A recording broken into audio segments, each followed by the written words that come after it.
오늘 우리에게 주시는 말씀은 구약성경 창세기 35장 1절에서 7절까지의 말씀입니다.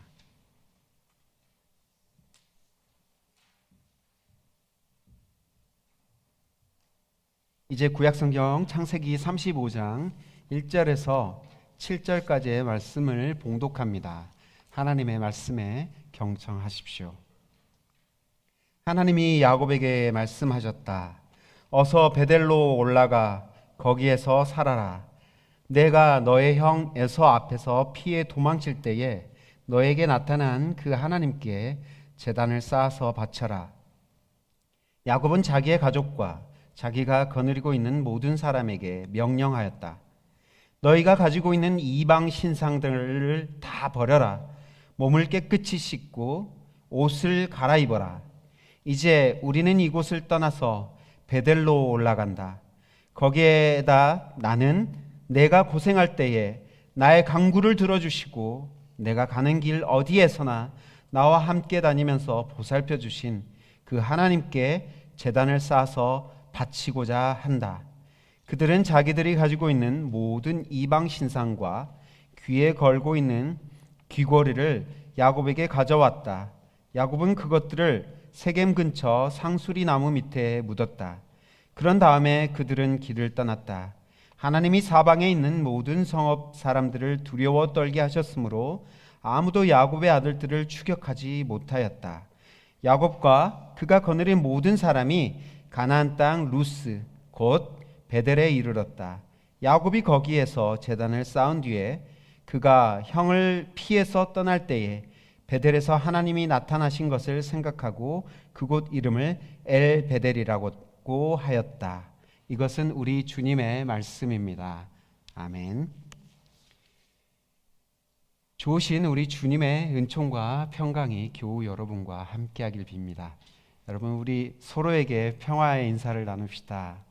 평안을 전합니다 라고 우리 그렇게 인사할까요? 우리 주위 분들에게 평안을 전합니다. 아멘. 참 평안을 갖기 힘든 세상을 우리는 늘 살아오고 지금이 가장 심각한 시간이 아닌가 늘 얘기하는 세상 사람들의 말을 듣곤 합니다. 하지만 그 안에서 이 세상 한가운데서 여러분 모두에게 우리 그리스도의 참 평안이 함께하길 빕니다. 평화의 왕으로 오신 주님을 기념하는 대림절이 다음 주면 벌써 시작됩니다. 다음 주면 이제 이곳에 또 트리가 놓이게 될 것이고 우리는 예수님의 오시는 날 성탄을 또 기다리게 될 것입니다. 오늘은 대림절을 맞이하면서 마지막으로 야곱의 이야기를 마무리할까 합니다. 이제 야곱의 이야기 이후에는 물론 요셉의 이야기가 이어지긴 하는데 일단 야곱의 이야기 오늘은 35장 말씀을 통해 우리에게 하나님이 주시고자 하는 교훈을 듣고자 하는데요. 34장을 스킵했습니다. 34장은 설교 중에 간단하게 제가 말씀드릴 건데요. 34장을 보면 야곱의 가정 가운데 위기가 닥칩니다. 환란이 닥친 이야기가 34장에 나오죠. 야곱은 형 에서가 함께 자기의 땅으로 가자고 제안을 했을 때 그것을 거절합니다. 생각해보면 자기 친척과 20년 살면서 가까운 친척과 20년 살면서 얼마나 힘든 삶을 살았습니까? 그래서 그때 조금 야곱이 깨달았던 것 같아요. 이제 가까운 친척과는 더 이상 살면 안 된다라는 생각을 갖고 형이 제안했을 때 그것을 거절했던 듯 합니다. 어쨌든 야곱은 에서를 보내고 지금 큰 위기를 맞고 있습니다. 작별 이후에 큰 문제가 터진 것이죠. 여러분, 사람들은 그렇게 말합니다. 무엇을 선택하는지를 보면 그 사람이 어떤 사람인지를 안다.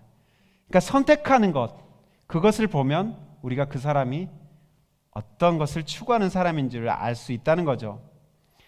야곱은 20년 전에 베델에서 하나님께 드린 서원을 까마득히 잊고 있는 듯합니다. 창세기 28장 20절에서 22절 말씀 보여주세요. 이 말씀에서는 20년 전에 형 에서를 피해 도망갈 때 베델이라는 곳에서 하나님께 드린 서원을 얘기해 줍니다. 이렇게 쓰여 있죠. 야곱은 이렇게 서원하였다. 하나님께서 저와 함께 계시고 제가 가는 이 길에서 저를 지켜주시고 먹을 것과 입을 것을 주시고 의식주를 해결해 주신다는 말씀이죠. 제가 안전하게 저의 아버지 집으로 돌아오게 해 주시면, 다시 돌아오게 해 주시면 어떻게 한다고요?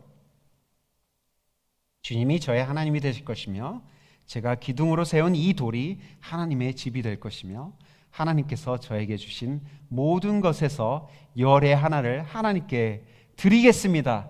이렇게 하나님께 소원을 했었습니다. 창세기 31장 13절에 보면 이제 20년이 지나고 하나님께서 야곱에게 말씀하시는 내용이 나오죠. 나는 베델의 하나님이다. 네가 거기서 기둥에 기름을 붓고 거기에서 나에게 맹세하였다. 이제 너는 곧 이 땅을 떠나서 내가 태어난 땅으로 돌아가거라 하고 말씀하셨소라고 야곱은 베델의 하나님이 자기에게 나타난 것을 식구들에게 얘기하고 있습니다. 베델이란 곳이 야곱뿐만 아니라 하나님에게도 중요한 땅이란 것을 우리가 알 수 있죠. 베델은 어떤 곳입니까? 야곱이 회심했던 곳이고요. 야곱이 자신의 삶 깊숙이 이미 하나님이 들어와 계신다는 것을 몸소 느꼈던 장소가 바로 베델이었습니다. 베델의 경험은 그의 20년의 삶을 계속해서 견인해 주었던 원동력이 되었었죠. 그런데 정작 야곱이 이제 자신의 고향의 땅을 향해 돌아왔을 때 베델을 선택한 것이 아니라 세겜이란 땅을 선택했다는 것이 문제였죠. 세겜은요, 저지대에 있는 목축하기에 좋은 땅이었습니다. 좀 뒤에 있는 지도를 한번 보여주시겠어요? 야곱의 관심은 온통 그의 재물과 자산이 어떻게 하면 안정적으로 지켜질 수 있을지에 온통 관심이 쏠려 있었어요. 저기 보시면 세겜이 베델의 북쪽에 있는 것을 보시죠. 그리고 베델의 지중해 방향이니까요, 베델의 동쪽 방향에 있는 걸 알 수 있죠. 이게요, 지중해에서 예루살렘, 그러니까 베델까지 이렇게 가파르게 이렇게 등고선이 형성되어 있습니다. 그러니까 세겜이 동쪽에 있다면 베델은 세겜보다 훨씬 높은 곳에 있는 것을 알 수 있죠. 좀 이따 이 의미에 대해서는 저희가 좀 더 살펴보기로 하고요. 세겜을 선택했다. 이 선택을 통해서 우리는 아브람과 롯의 선택을 조금 상기해 볼 필요가 있습니다. 아브람과 롯의 종들이 서로 다툼이 있었어요. 왜 다툽니까? 아브람의 양떼도 많아지고 롯의 양떼도, 롯은 아브람의 조카입니다. 양떼도 많아졌어요. 그러니까 같은 가족끼리 양떼 때문에 서로 다툼이 있었던 거죠. 그래서 아브라함이 롯에게 말하죠. 네가 좌하면 나는 우하겠다. 네가 땅을 먼저 선택해라 했을 때 롯은 어떤 땅을 선택했습니까? 목축하기에 아주 좋아 보이는 평지, 플레인 지역을 선택했던 것이죠. 그리고 아브라함은 그 반대편 방향, 아주 황량하고 척박한 땅을 선택할 수밖에 없었습니다. 그런데 오늘 야곱의 선택은 마치 롯의 선택을 우리에게 상기시켜 준다는 것이죠. 그 선택과 매우 닮아 있습니다. 야곱은 자신의 양떼를 돌볼 생각으로 목초지를 선택했고 그곳이 세겜이었습니다. 그런데 이 선택이 잘못되었다는 것을 그가 이 세겜을 선택한 이후에 닥치는 그의 환난을 통해서 우리가 알 수 있다는 내용이죠. 무슨 내용이 도대체 일어났길래 그렇습니까? 창세기 34장에 보면 야곱의 딸 디나의 이야기가 시작됩니다. 디나는요, 새롭게 이주해온 세겜의 문화에 흠뻑 젖어들었습니다. 창세기 34장 1절에서는 디나가 그 지방에, 세겜 지방의 여자들을 보러 나갔다라는 표현을 하고 있습니다. 보러 가다라는 것은 디나가 세겜 여자들의 문화에 노출되었다는 것이죠. 보러 가다라는 이 시제 텐스가요, imperfect예요. 미완료인 거죠. 어떤 행위가 계속 반복되고 마무리되지 않는 것을 미완료라고 하는데, 그러니까 여러 번 시행되었다는 거죠. 그 행동이. 디나는 그러면서 그 지역의 추장의 아들 세겜의 눈에 띄게 되었고, 세겜은 그 민족의 방식대로 이 디나를 대우합니다. 그 민족의 방식이 뭐냐면 이 사람과 결혼하기 위해서 디나를 겁탈한 거죠. 세겜은 그 이후에, 디나를 범한 이후에 디나의 아버지인 야곱을 찾아와 결혼을 하자고 청해오고 있습니다. 그러니까 통혼 정책을 써서 야곱의 세력을 흡수하고자 한 의도로 보입니다. 세겜은 디나를 겁탈한 이후 뻔뻔하게 야곱의 아들, 야곱 부족 사이에 결혼을 통해서 이 부족과 하나 되고자 했던 것이죠. 그런데 문제는 야곱의 둘째 아들과 셋째 아들이었던 시므온과 레위가 가만히 있지 않았다는 것이죠. 그러면서 제안을 한 가지 하죠. 너희가 우리와 결혼하기를 원한다면 우리 민족의 풍습을 따라 모든 남자들이 할례를 행해야 된다. 그러면 우리가 너희와 결혼하겠다. 이렇게 얘기를 합니다. 또 순진하게 이 세겜 부족들은 그 말을 믿고 모든 남자가 할례를 행합니다. 그런데요, 여러분, 이 할례를 행하면 3일 정도가 지나면 가장 아프다고들 합니다. 그 때를 틈타서 이 야곱의 두 아들이 세겜 족속의 모든 남자를 다 죽이고 재산까지 약탈했고, 또 여자와 어린 아이들을 데려오는 그런 학살을 벌이고 있습니다. 야곱이 베델이 아닌 세겜을 선택한 후 폭풍이 이만저만 큰 게 아닌 듯 보입니다. 세겜을 선택한 것은 자유이지만 그 선택의 책임의 결과는 감당하기 힘들어 보입니다. 야곱은 지금 매우 괴로워하고 있죠. 야곱은 이 일을 통해 자신의 안전에 큰 위협을 느끼게 됩니다. 톡창민들과 좀 친하게 지내고 또 평화롭게 지내려고 했던 야곱의 의도는 수포로 돌아가고 맙니다. 야곱은 어디서부터 잘못되었을까 곰곰이 생각해 보기 시작했을 겁니다. 야곱은 그제서야 까맣게 잊고 있었던 베델의 소원을 기억해낸 것이죠. 자신의 집안에 닥친 환란이 자신의 잘못된 선택과 불순종에서 시작되었다는 것을 야곱은 깨닫게 된 것입니다. 여러분, 우리 삶에 닥치는 모든 환란이 잘못된 선택과 불순종 때문에 생기는 것은 아닙니다. 하지만 우리의 잘못된 선택과 불순종은 때로 환란을 초래할 수도 있다는 것을 우리는 알아야 합니다.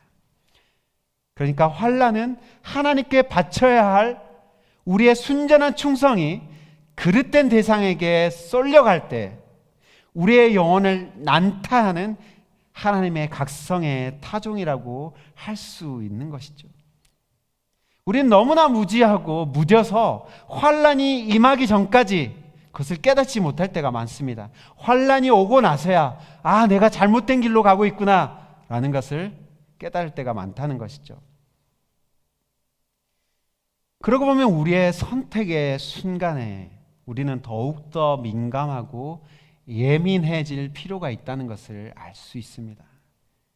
선택의 순간에 고통이 따르고 불이익이 따를지라도 하나님이 기뻐하시고 하나님께 순종하는 길이 무엇일까? 그 길을 선택하는 것, 민감하게 선택하는 것이 우리에게 필요하다는 것이죠. 야곱은 시므온과 레이가 저지른 세겜 부족 대학살 사건을 접하고 어찌할 바를 모르고 망연자실해하고 있었습니다. 그때 하나님의 말씀이 야곱에게 들려지기 시작합니다. 하나님의 일방적인 명령일 수도 있지만 아마 어찌할 바를 모르고 야곱이 하나님 앞에 무릎을 꿇었을 때 하나님이 말씀하신 것일 수도 있을 것 같아요. 이렇게 말씀하시고 있죠. 1절 말씀입니다. 하나님이 야곱에게 말씀하셨다. 어서 베델로 올라가 거기에 살아라. 내가 너의 형 에서 앞에서 피해 도망칠 때에 너에게 나타난 그 하나님께 제단을 쌓아서 바쳐라. 무슨 말씀입니까? 베델로 올라가라는 명령이죠. 세번역에서는 어서라는 이 부사가 있지만 원래 히브리 성경에서는 이 어서라는 부사가 없습니다. 그러니까 이 뉘앙스를 살리기 위해서 세번역에서는 어서라는 부사를 넣은 듯해요. 어쨌든 간에 베델에서 하나님과 다시 끊어졌던 그 연결의 끈을 이어라, 하나님께 제물을 드려라 라는 말은 쉽게 말해서 하나님께 예배하는 삶을 회복해라, 하나님을 다시 찾아라 라는 그런 말입니다. 아까 그 지도를 다시 보여주시겠어요? 베델에서 세겜까지의 거리는 약 50km, 31마일 정도의 거리라고 합니다. 고도, altitude는요 300m 차이, 그러니까 1000피트 정도의 고도 차이가 있습니다. 야곱은 베델을 지척에 두고 자신의 안정과 풍요로운 삶을 위해 세겜에 정착했던 겁니다. 올라가는 것이 부담스러웠던 거예요. 조금만 더 높이 올라가는 것을 선택했다면 디나의 불행과 세겜 족속과의 충돌은 피할 수 있었을 겁니다. 오늘 본문은 야곱이 그제서야 깨닫고 더 높은 곳을 향해 가기 위해 자기의 가족들을 준비시키는 이야기입니다. 야곱은 가족들을 불러 모으고 이곳을 떠나 베델로 올라가야겠다. Let us go up to the Bethel 이라고 얘기하죠. 그러면서 야곱이 가족들에게 세 가지 행동을 당부하고 있습니다. 세 가지 행동은 무엇입니까? 이방 신상들을 다 모아라. 그리고 그것을 다 버리라는 것이죠. 그리고 몸을 깨끗이 씻어라. 세 번째는 옷을 갈아입어라 라는 명령을 하고 있습니다. 34장에 보면 이 시험을 당한 후에 야곱이 계속 얘기하고 있어요. 우리가 부정함을, 그러니까 더럽히짐을 당했구나라고 얘기하고 있기 때문에 지금 옷을 갈아입고 또 몸을 깨끗이 씻으라고 얘기하고 있습니다. 이걸 한마디로 얘기하면 여호와 야훼 하나님 한 분만을 섬기기 위해 우리가 준비해야 된다. 우리가 우리의 삶의 방식을 새롭게 해야 된다라고 그렇게 얘기하고 있는 것입니다. 어릴 적 주일학교에 갈 때마다 선생님들이 항상 당부했던 것이 있어요. 교회 올 때는 네가 가지고 있는 제일 좋은 옷과 그 옷을 아주 깨끗하게 입고 교회에 와야 해라고 교회 학교 선생님들이 얘기해 주곤 했습니다. 여러분, 옷 매무새는요 그 사람의 자세와 태도를 얘기해 주기 때문에 그랬던 것 같습니다. 야곱은 자신이 이렇게 하라는 이유를 곧이어서 설명합니다. 이제 우리는 이곳을 떠나서 베델로 올라간다. 거기에서 나는 내가 고생할 때에 나의 간구를 들어주시고 내가 가는 길 어디에서나 나와 함께 다니면서 보살펴 주신 그 하나님께 제단을 쌓아 바치고자 한다 라고 가족들에게 지금 설득하고 있어요. 야곱은 자신의 마음 깊은 곳 안에 하나님이 아닌 이방 신상들을 품고 살아왔음을 지금 인정하고 있습니다. 또한 그의 가족 공동체가 얼마나 세겜의 문화, 그러니까 세상의 문화에 동화되어 살아왔는지 돌아보고 있는 것이죠. 야곱은 이렇게 세겜에서 환난을 통해 그의 신앙을 한층 업그레이드하고 있습니다. 하나님을 향한 신뢰와 충성을 더 깊이 하고자 하고 있는 것이죠. 그의 삶의 가치가 더 높은 곳을 향해 가야 함을 깨닫고 있는 것입니다. 하나님의 나라와 그의 의를 위한 삶의 높은 가치를 추구하지 못한 자신을 반성하면서 이제 영적인 고도를 더 높이 하고자 하고 있는 것이죠. 세상의 신과 하나님을 겸하여 섬길 때 우리의 마음은 갈라질 수밖에 없습니다. 그런 경우에는 한 가지에 포커스 온 하기 위해서 다른 것을 버려야 하는 것이죠. 그래서 야곱은 심플하게 하나님만 섬기고 하나님만 따라가겠다는 그 결단의 표현으로 모든 이방 신상과 장신구들을 상수리 나무 밑에 버렸습니다. 묻었습니다.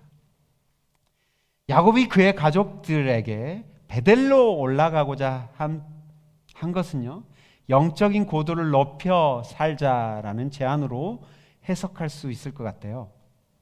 하나님 한 분만으로 족하는 마음에 결단을 우리가 하자. 여러분, 하나님 한 분만으로 충분합니까? 이 옆에 분들에게 한번 하나님 한 분만으로 충분하세요? 라고 한번, 그분의 눈빛이 뭐라고 합니까? 충분합니까? 목사님, 하나님도 있어야겠고 세상에 온갖 부귀도 영화도 있으면 참 좋겠어요 라고 얘기하시는 분도 있을지 모르겠습니다. 여러분, 우리 삶이 좀 심플해질 필요가 있습니다. 예수님은 핏대를 세우면서 그렇게 얘기했죠. 하나님과 재물, 만몬, 쉽게 말해서 하나님과 돈을 겸하여서 동시에 섬길 수 없다. 여러분, 어떤 두 물체를 동시에 이렇게 바라볼 수 있으세요? 그런 사람을 우리가 뭐라고 하죠? 사시라고 합니다. 두 가지를 동시에 포커스 온 할 수 없어요. 한 가지만 포커스 온 할 수 있습니다. 재물을 많이 소유하는 것이 잘못됐다는 것을 얘기하는 게 아닙니다. 재물을 가지는 목적, 그 이유가 무엇인지를 우리는 분별해내야 합니다. 재물을 많이 소유하는 것이 나의 안정감과 또한 그 재물이 나를 업그레이드 해줄 수 있다는 그런 생각, 그런 것 때문이라면 우리는 그 목적을 경계할 필요가 있습니다. 만약 재물을 따라가는 삶 때문에 하나님을 향한 충성과 사랑이 흐려진다면 여러분, 그 재물을 저 땅 아래 여러분 묻을 수 있겠습니까? 감히? 영적인 고도를 높이는 삶이란 하나님의 나라와 그의 의를 위해 살아가는 삶입니다. 먼저 그분의 나라와 그분의 의를 구하는 삶이라는 것이죠. 주기도문에 나와 있듯이 하나님의 뜻이 하늘에서와 같이 땅 아래서 이루어지도록 우리의 삶을 그분께 드리는 삶을 의미합니다. 높은 가치의 삶을 추구하는 것이죠. 영적인 고도를 높이는 삶을 살기 위해서는 두 가지가 필요합니다. 단순한 삶과 버리는 삶이 필수적으로 필요합니다. 무슨 삶이요? 단순한 삶과 버리는 삶. 여러분이 높은 산을 등산한다고, 클라이밍 한다고 생각해 보십시오. 클라이밍 이렇게 기고 올라가는 건가요? 네, 하이킹 한다고 생각해 보십시오. 미네소타에는 높은 산이 없지만, 그래서 우리는 여러분들이 올라갔던 한번 높은 산을 생각해 보십시오. 저는 북한산을 한번 또 상상해 보겠습니다. 1000m가 높이 올라가는 산이에요. 그래서 그냥 아무것도 없이 갈 수는 없습니다. 배낭 하나쯤은 메고 가야겠죠. 배낭 하나에 사과 하나, 오이 하나는 좀 아쉬우니까 2개, 물병 하나, 그리고 김밥 한 줄. 이 정도면 충분하죠. 근데 어떤 사람이 북한산을 올라가는데 거기에 수박 한 통, 뜨거운 라면을 먹기 위해서 텀블러 하나, 라면, 초콜릿 막 가득 지고 올라간다면 이 사람은 반틈도 올라가지 못해서 아마 포기하고 내려올 수도 있고, 끝까지 올라간다 해도 너무 힘들게 올라갈 수밖에 없을 것입니다. 여러분, 더 높은 곳으로 올라가고자 하는 사람은 더 심플하고 가벼워져야 합니다. 버릴 것은 버릴 줄 알아야 합니다. 제가 2005년도에 장신대 신대원을 떨어졌어요. 낙방을 했어요. 3개월 준비했는데 떨어졌어요. 근데 그해 저의 아내는 합격을 했습니다. 어쨌든 2005년에 떨어졌는데 친구 2명이 저에게 제안을 하더라고요. 네가 저 지리산에 올라갔다 내려오면 합격을 할 수 있을 거야. 얼토당토하는 제안을 한 거죠. 그래? 네, 속아주는 셈 치고 지리산 종주를 했습니다. 근데 저희가 그런 높은 산을 올라가 본 적이 없었기 때문에 3명이 나눠서 큰 텐트를 3개 나눠 넣고 거기에 온갖 무거운 통조림 음식들을 채워놓고 저희가 등반을 시작했어요. 그런데 첫날 산장에 딱 도착했을 때 알았습니다. 지리산 안에서는 텐트를 치고 야영을 할 수 없다는 걸요. 그 텐트를 그곳에 버려두고 올 수도 없는 것이고 2박 3일 동안 계속 끙끙 매면서 우리는 힘들게 천왕봉을 찍고 내려왔습니다. 그때 알게 되었습니다. 저 높은 곳에 이르기 위해 최소한의 짐이 필요한 거구나. 우리가 이 땅에 살면서 영적인 고도를 높이는 삶을 살아가기 위해서는 좀 더 심플해질 필요가 있습니다. 버릴 것은 버릴 줄 알고 나눌 것은 나눌 줄 알아야 합니다. 야곱은 베델을 향해 올라가겠다는 마음을 먹은 후 이를 위해 과감히 이방 신상을 버린 후 땅속에 묻어버립니다. 그리고 그가 20년 전에 베델에서 소원한 하나님을 위해 제단을 쌓는 것과 11조를 드리겠다는 약속을 지키기로 합니다. 성경에서 여러분 11조라는 것은요, 복을 받기 위한 수단이 아닙니다. 난 복을 받기 위한 수단으로 11조를 알았는데 아닙니다. 여러분 11조는요, 가난한 이웃들, 특별히 자신이 속한 공동체 안에 가난하고 소외된 사람들 돕기 위해 하나님이 고안해 내신 방법입니다. 11조를 드린다는 것은 내 삶의 가치를 나눔에 둔다라는 것을 의미합니다. 내 입장에서는 11조만큼 버리는 거잖아요. 그런데 그 버린 11조가 다른 이들 삶 속에 열매를 맺게 됩니다. 오늘 말씀을 통해 우리는 야곱의 삶을 참고하여 우리의 신앙의 여정과 목적 그리고 태도를 새롭게 할 필요에 대해서 생각해 보았습니다. 야곱은 어느 정도 성숙한 듯한 모습을 보이다가도 유혹에 넘어가고 그런 연약한 모습들을 보이곤 하였습니다. 영적인 부침을 반복하며, 부침이란 것은 이렇게 빠져들었다가 다시 뜨는 걸 얘기하는 거죠. 그런 영적인 부침을 야곱의 삶을 통해서 우리가 보게 된다는 거죠. 야곱은 몇 차례 하나님과 깊은 만남의 순간과 기회가 있었습니다. 그런 후에 또 가라앉기도 하고요. 어느새 자신의 욕망과 욕심을 따라 곁길로 나아가는 것이 한두 번이 아니었죠. 야곱의 삶의 여정을 영적인 고도라는 이 바로미터, 이 잣대로 본다면 올라갔다 내려왔다를 반복하고 있습니다. 우리는 하나님의 나라와 그의 의가 우선된 삶을 살아보겠다고 다짐하곤 합니다. 그런데 우리는 야곱보다 더 자주 그리고 심각하게 가라앉을 때가 너무나 많습니다. 베델에 정착하는 것을 20년 동안 준비해 왔는데도 막상 세겜이라는 좋은 목초지를 보자 베델에 하나님은 온데간데 없고 세겜만 보여줬던 야곱의 모습은 바로 우리의 모습이 아닌가 돌아보게 됩니다. 여러분, 하나님은 우리의 좋은 아버지시기 때문에 잘못된 길로 가는 자녀를 그대로 놔둘 수 없는 거죠. 내리막길을 향해서 엑셀레이터를 밟으며 꼬라박기 직전인 자녀가 있다면 때려서라도 그것을 멈춰야 합니다. 좋은 아버지라면 그 순간에 매를 드는 것이죠. 환난과 시련에 매입니다. 환난과 시련 가운데 우리는 또다시 정신을 차리게 되죠. 환난과 고통 속에서 우리는 우리 삶이 너무나 과도하게 생존과 안전 그리고 풍족한 삶에 집착한 삶, 그것들에 포커스된 삶을 살아왔다는 것을 발견하게 됩니다. 나의 안위와 만족을 위한 삶을 살고 있는 자신을 발견하게 되는 것이죠. 그런 깨달음이 있을 때 우리는 하나님께 바치는 삶을 망각한 나 자신을 후회하며 반성하며 다시 한번 하나님께 돌아가기로 마음먹습니다. 그러면서 우리의 영적인 고도를 높게 설정해 가게 되는 것이죠. 영적인 고도를 높이기 위해 두 가지가 필요하다고 말씀드렸는데요. 그것은 단순한 삶과 버리는 삶입니다. 단순함은 하나님께 초점이 맞춰진 삶입니다. 초점을 두 대상에 둘 수 없다는 거 여러분 기억하십시오. 하나님께만 우리의 포커스를 두는 삶을 살라는 것입니다.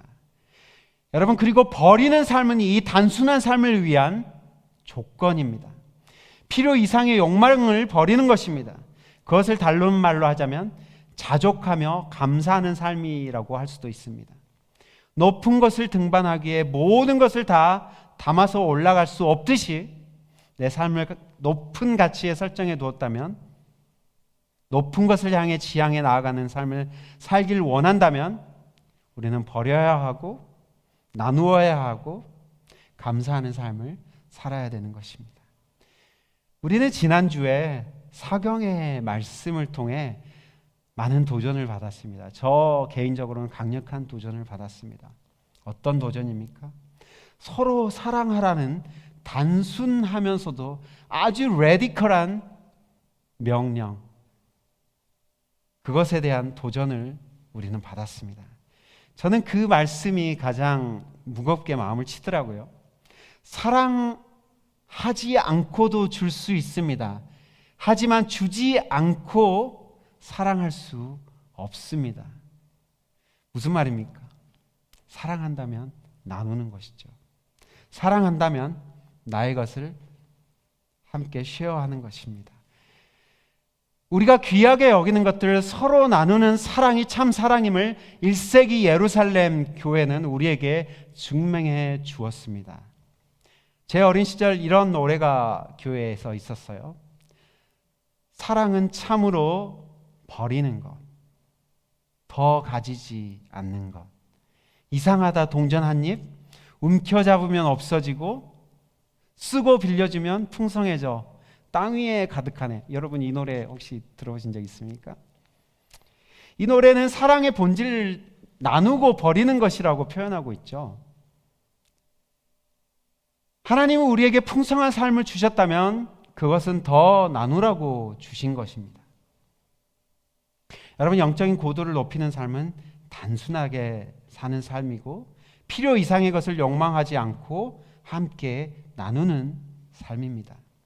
야곱의 아들들은 자신의 분노의 감정을 처리하기 위해 할례라는 하나님의 언약을 할 때 쓰이는 이 종교 행위를 사람들을 죽이기 위한 학살의 도구로 오용하고 있어요. 잘못 사용하고 있어요.